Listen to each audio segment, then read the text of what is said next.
question from Joel. Attorney, kung namatay po ang may-ari ng property at siya po ay binata, walang naging legal na asawa at kahit anak out of marriage, wala rin mga magulang at kapatid. Naku po, grabe naman to. Kanino mapupunta ang property? Naku, yan ang tanong ni Joel, Attorney. Vincent? Miss Annie, siguro ibigay na lang ni Joel sa amin, Miss Jackie. Correct. Ah, Baka sa, mapunta sa sa batas aso. po kasi, sa batas po kasi, Miss Annie, in the absence of yung kanyang anak or asawa at magulang, meron pa tayong isang ah, isang hilera ng mga pwedeng tagapagmana. Ang tawag diyan sa law on succession is yung collateral relatives. Ano po ibig sabihin ng collateral relatives? Ibig sabihin yung iyong mga pamangkin, yung iyong mga tiyuhin, tiyahin. In the absence of mga immediate relative, pwede pong magmana yung ito.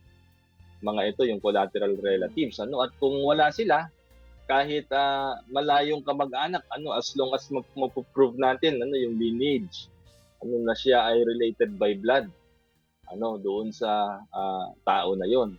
At kung wala pa rin, sabi ko nga, pwedeng pamigay siya lang dahil ang mapupunta na po yan sa government sa pamamagitan ng tinatawag na escheat proceedings. Ganun po ang proseso sa mga namatay na walang kamag-anak. Ayun. Lundo ay mapupunta sa gobyerno. Halimbawa, attorney, bago siya namatay, sinabi niya na meron ako natitirang lupa, ibibigay ko na yan kung sino man ang nag-aalaga sa akin. Verbal, may nakakarinig. I-honor ba yon? Pwede bang i-honor yon? Pagdating Miss Annie, sa parang last will yun tinutukoy natin kasi mamamatay na siya. Ang That's pinag-usapan verbal. natin paglipat ng pagmamayari, kailangan po, kailangan nakasulat yan, Miss Annie. Ayun.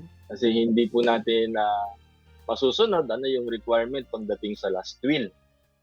Kasi ang paglipat po, especially ng property, kailangan nakasulat yan real Okay. property, na tinatawag natin. Pangalawa, may mga formalities po ang pagbibigay, ng isang, or yung pagwi-will, ng isang pag-aari ng taong namatay. Kaya meron tayong tinatawag na notarial will at saka yung holographic will. Although pwedeng ibigay ito sa isang stranger, katulad nga namin ni Miss Jackie, pwedeng sa amin ibigay. Meron pong mga formalities na sinusunod Stranger. para Ayan. mabigyan po yan ng epekto or bisa, Miss Annie.